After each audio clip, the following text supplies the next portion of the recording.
नमस्कार, आप देख रहे हैं मुनाफे की मंडी। सबसे पहले आज मुनाफे की मंडी में हम गोल्ड और सिल्वर की बातचीत करेंगे, क्योंकि गोल्ड और सिल्वर को लेकर अब लोगों के मन में काफ़ी दुविधाएं हैं। क्या हो रहा है गोल्ड और सिल्वर में? जो ये गिरावट आई है 7-8 हज़ार रुपए के लिए, क्या ये एक बड़ा मौका है? और चांदी में तो 10,000 से भी ज़्यादा की गिरावट हाल के लेवल से आ चुकी है, और अगर रिकॉर्ड से अगर आप देखें तो करीब करीब 15,000 रुपए तक की गिरावट चांदी में आ चुकी है। अब लोगों के मन में ये सवाल थे, तो हमने यही सवाल ब्रोकरेज हाउसेस से भी पूछे हैं कि उनका क्या मानना है। कहां तक गोल्ड नीचे की तरफ जा सकता है इस साल, और ऊपर में कहां तक जा सकते हैं। उन्होंने अपने रिसर्च के हिसाब से, अपने एनालिसिस के हिसाब से जो लेवल्स बताए हैं, वो पोल आपको एक बार फिर से मैं दिखा देता हूं। गोल्ड उनको लग रहा है कि ऊपर में उन्होंने ड्यूटी के साथ साथ अपने टारगेट में भी एडजस्टमेंट कर दिया। उनको लगता है एसएमसी ग्लोबल को कि भाव 76,000 रुपए के ऊपर इस साल अब नहीं जाएगा।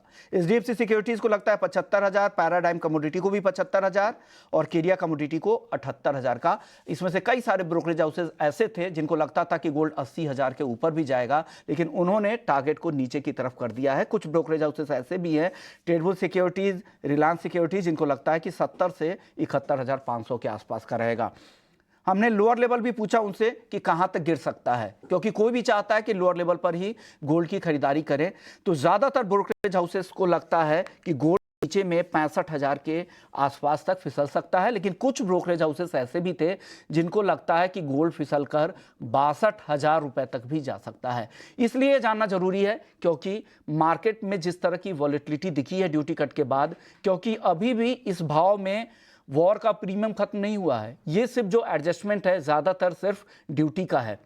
अगर चीजें बिल्कुल नॉर्मल हो जाती है तो हो सकता है कुछ और गिरावट बढ़े। इसलिए उन्होंने 62,000 से 66,000 तक का लोअर लेवल दिया है, और ऊपर में 75 से 78,000 रुपए का इस साल का ऊपरी लेवल दिया है। तो ये रेंज जाना जरूरी है। एक किसी भी सिक्योरिटीज में आप कभी भी चाहेंगे कि मुझे बिल्कुल निचले स्तर पे, लोअर लेवल पे ही खरीदारी का मौका मिले, ये मौका किसी को नहीं मिलता, और ना ही एकदम से टॉप पर निकलना भी किसी के लिए मुमकिन नहीं है। चलिए, इसी मुद्दे पे बातचीत करने के लिए आज हमारे साथ दो मेहमान हैं। वीरेन वकील साहब हैं पैराडाइम कमोडिटी से, और भूपेश शर्मा है, टेक्निकल एक्सपर्ट है। वीरेन जी, आपका लंबा अनुभव है, 3 दशक से ज्यादा का आप अनुभव रखते हैं इस मार्केट में। क्या लग रहा है ये जो गोल्ड में जो एडजस्टमेंट हुआ है, फिर कल की गिरावट इंटरनेशनल मार्केट के हिसाब से आई है, क्या और गिरावट आपको यहां से दिख रही है? लोअर लेवल में इस साल सोना आपके हिसाब से कहां तक फिसल सकता है और ऊपर कहां तक जा सकता है? कल की जो गिरावट थी उसमें मेजर रोल येन का रहा कि येन की जो रिवर्सल काफी शार्प रही, 162 से 153 तक की।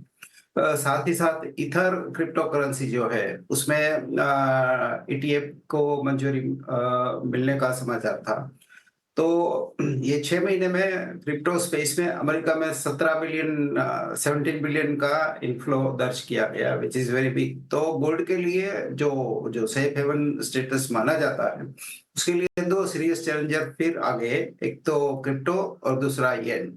ऐसा लग रहा है कि अमेरिका में जो रिसेंट डेवलपमेंट हुए राजनीति में, उसकी जो अनसर्टिनिटी है, तो फिलहाल लोग डॉलर एसेट से दूर जाके येन में या क्रिप्टो में या गोल्ड में ऐसे ऑल्टरनेट्स सेफ हेवन ढूंढ रहे हैं। But I think yen is preferred play as of now, ऐसा लग रहा है। तो जो दबाव है फिलहाल वो मेनली तो येन रिलेटेड एडजस्टमेंट है।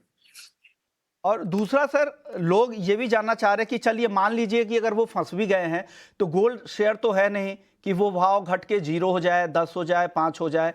गोल्ड, आप अगर 1 किलो आपके पास सोना है तो उसका जो वजन होगा वो 1 किलो ही होगा, वो घट के 100 ग्राम या आधा केजी नहीं होने वाला है। तो हो सकता है आपको वेट करना पड़े, लेकिन आपके भाव गोल्ड में आते हैं। ऐसा कभी नहीं हुआ है कि आपके भाव नहीं आए, तो आपको वेट जरूर करना पड़ेगा। तो लंबी अवधि के निवेशकों के लिए कोई चिंता नहीं है। लंबी अवधि के निवेशकों के लिए क्या सलाह है? कहां तक लेवल जा सकता है इस साल, और अगले साल के लिए आपको क्या लग रहा है, गोल्ड कहां तक जा सकता है, वीरेन जी? पर्सनल एक्सपीरियंस ये रहा है कि इन्वेस्टर को गोल्ड ने कभी धोखा नहीं दिया इंडियन टर्म में। अगर आप डॉलर के निवेशक होते, अमेरिका में रहते होते तो मे बी आपका नॉमिनल रिटर्न काफी कम होता, मे बी नेगेटिव होता। बट इंडिया में नॉर्मली क्या है कि बाय एंड लार्ज 3-4% का रुपी डेप्रिसिएशन होता है, 2-3% आप ड्यूटी डिफरेंस में से कमा लेते हो, 2-3%, 4-5% आप डॉलर मीन्स कॉमेक्स के गोल्ड के एप्रिसिएशन से कमा लेते हो। तो 5, 10, 15 साल की होरिजन में आप एनुअलाइज बेसिस पे 12-15% कमा लेते हो। ऐसा मेरा निजी एक्सपीरियंस रहा है इसमें। भूपेश जी, आप बताइए, आप क्या सलाह देंगे हमारे ट्रेडर्स को भी और निवेशकों को भी? क्या सलाह दे रहे हैं गोल्ड में? जी, नमस्कार। नमस्कार अभी सर। जो अब अभी की बात करें, जो पिछले दिनों में जो गोल्ड में मंदी आई है, स्पेशली जो बजट में ड्यूटी कम की गई है, तो उस हिसाब से हमें इंटरनेशनल बाज़ारों को फ़ॉलो करना चाहिए। अगर डॉलर टर्म्स में देखें तो एक बार गोल्ड कॉमेक्स का बाज़ार मुझे लगता है कि नीचे में $2300 का एक अच्छा खासा बेस बना हुआ है। वहीं इंडियन मार्केट में कहें तो 65,000 का लेवल को एक बेस मानकर चलना चाहिए। मुझे नहीं लगता कि 65,000 का लेवल इतनी आसानी से भारतीय बाज़ारों में टूटेगा और 65,000 आपके $2300 का जो भाव है वो इंटरनेशनल कॉमेक्स के बाज़ारों में टूटेगा। वहीं शॉर्ट टर्म की बात करी जाए तो हो सकता है कि पिछले 4-5 ट्रेडिंग सेशन में अच्छी खासी गिरावट गोल्ड के बाज़ारों में देखने को मिली है। मुझे लगता है कि यहाँ से एक छोटा पुलबैक देखा जा सकता है, परंतु ये मंदी एक बार कंटिन्यू रहनी चाहिए, स्पेशली इस महीने के आखिर तक। ओके, अगर आज किसी को ट्रेड करना है, दोनों ही काउंटर में लोअर लेवल से देखें तो थोड़ी रिकवरी जरूर यहाँ पे अटेम्प्ट हो रही, कोशिश हो रही है। आज क्या करना चाहिए भूपेश जी, गोल्ड और सिल्वर दोनों में?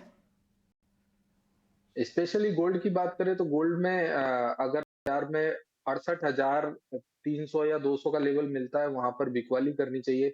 इवन करंट भाव में भी मैं कहूंगा कि आज के हाई के 100 पॉइंट के ऊपर का स्टॉप लॉस लगाकर गोल्ड में बिकवाली करनी चाहिए। नीचे में 67,500, 67,300 तक के लक्ष्य संभावित रहेंगे। वहीं सिल्वर की बात करें तो सिल्वर का ट्रेंड गोल्ड की तुलना में काफी नेगेटिव है। मुझे लगता है कि सिल्वर 81,700 या 81,900 के आसपास कहीं भी मिलती है, वहां बिकवाली करके व्यापार करना चाहिए। नीचे में 80,500 और 80,200 तक के लक्ष्य आज के लिए संभावित रहेंगे। चलिए अब बात कर लेते हैं चांदी की। चांदी के लिए जो हमने सवाल पूछे थे कि इस साल अभी और गिरावट चांदी में बची है क्या, कितनी गिरावट आ सकती है, नीचे में चांदी कहां तक आ सकता है? तो ज़्यादातर ब्रोकरेज हाउसेस को लगता है कि 75 से 70 हज़ार रुपये तक भी चांदी नीचे आने की संभावना बनी हुई है। एसएमसी ग्लोबल, उनका सबसे नीचे का टारगेट था 70 हज़ार के आसपास का, पैराडाइम कमोडिटी का भी उसी आसपास का। हालांकि एचडीएफसी सिक्योरिटीज को लगता है कि 75 हज़ार के नीचे इस साल चांदी नहीं जाएगी, और ट्रेडबुल सिक्योरिटीज 77 से नीचे जाते नहीं देख रही है। रिलायंस सिक्योरिटीज को लगता है कि 80 हज़ार के नीचे चांदी नहीं जाएगी। लेकिन हमने जब पूछा कि ऊपर में चांदी कहां तक जा सकती है, तो ऊपर में उनको लगता है कि इस साल चांदी एसएमसी ग्लोबल को 98,000 तक जाती दिख रही है। एचडीएफसी सिक्योरिटीज का टारगेट इस साल के लिए ऊपर की तरफ 95 का है, 95,000 का। बाकी ज्यादातर ब्रोकरेज हाउसेस 85 से लेकर 95 के बीच का दे रहे हैं। तो ये पोल है, 85 से लेकर 98,000 रुपए का टारगेट चांदी को लेकर दे रहा है। वीरेंद्र जी, आप क्या मानते हैं, चांदी इस साल नीचे में कहां तक फिसल सकती है और ऊपर में कहां तक जा सकती है?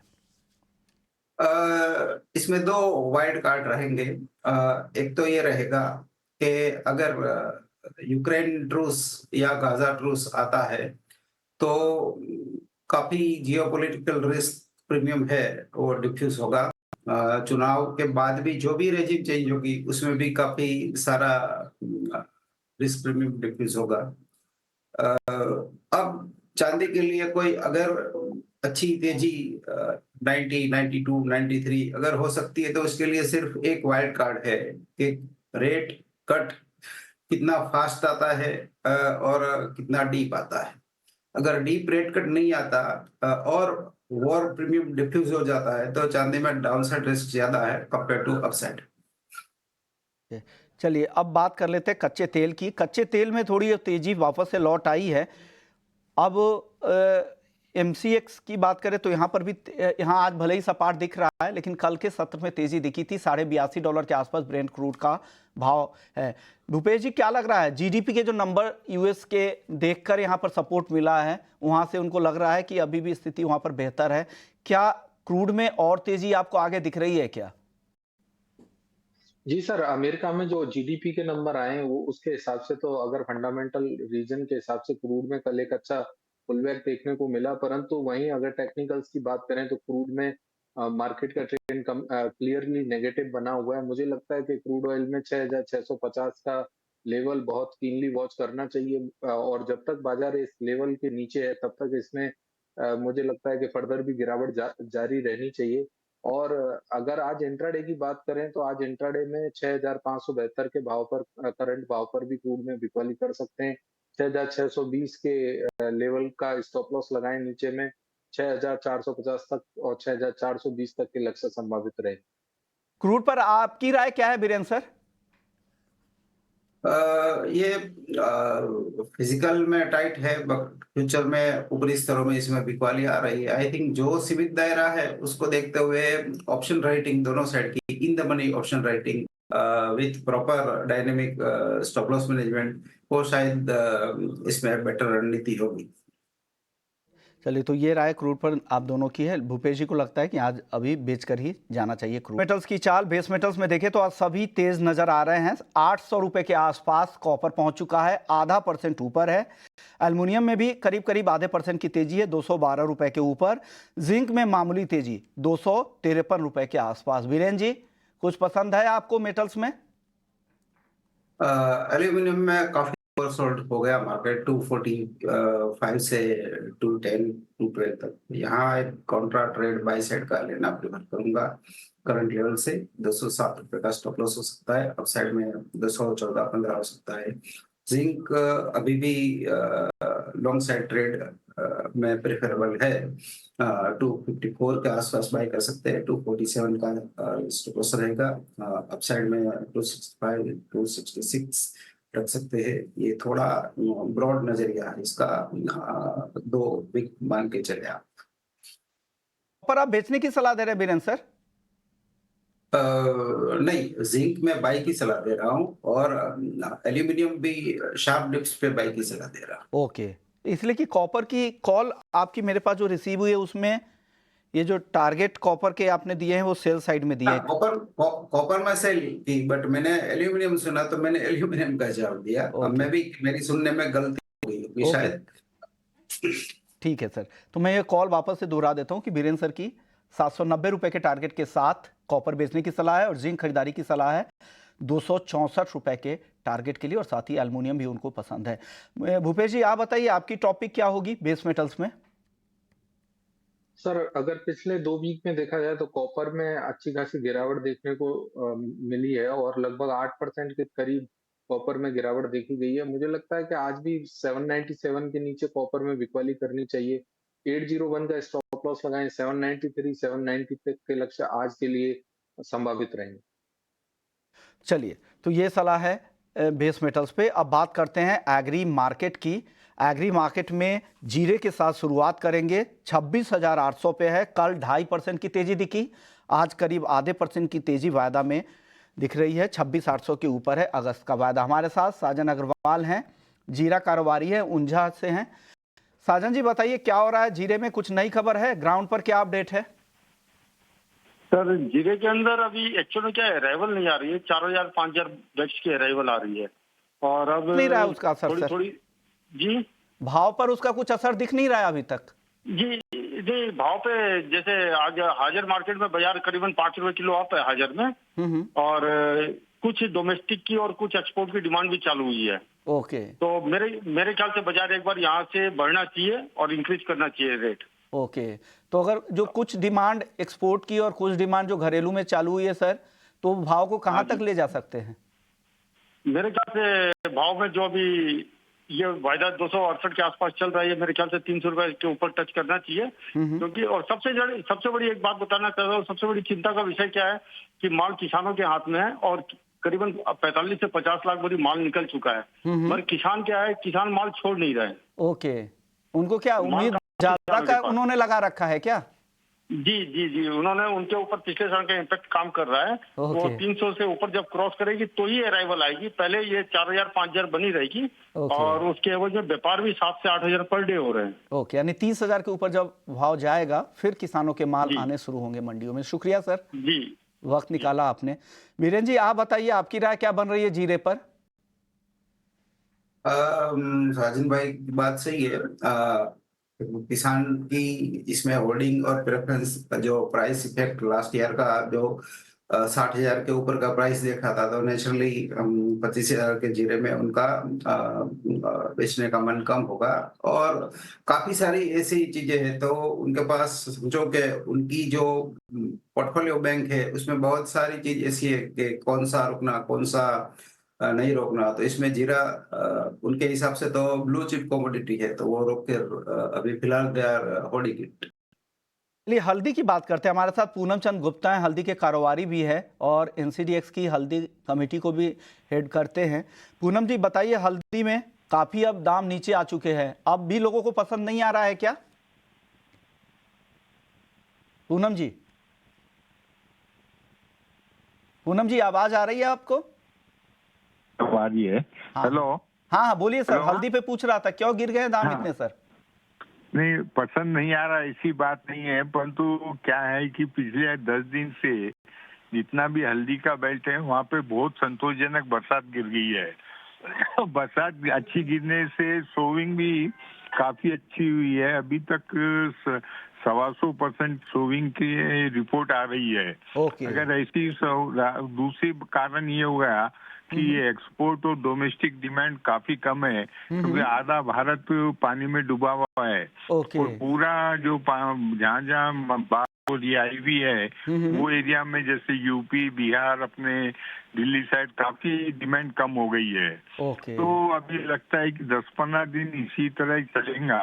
15 अगस्त के बाद इसमें तेजी बन सकती है, ऐसा लगता है। ओके, 10-15 दिनों तक आपको लग रहा है कि इस तरह की दिक्कतें रहेगी, उसके बाद ये तेजी बनेगी, तो वो तेजी कहां तक जाएगी ये बता दीजिए।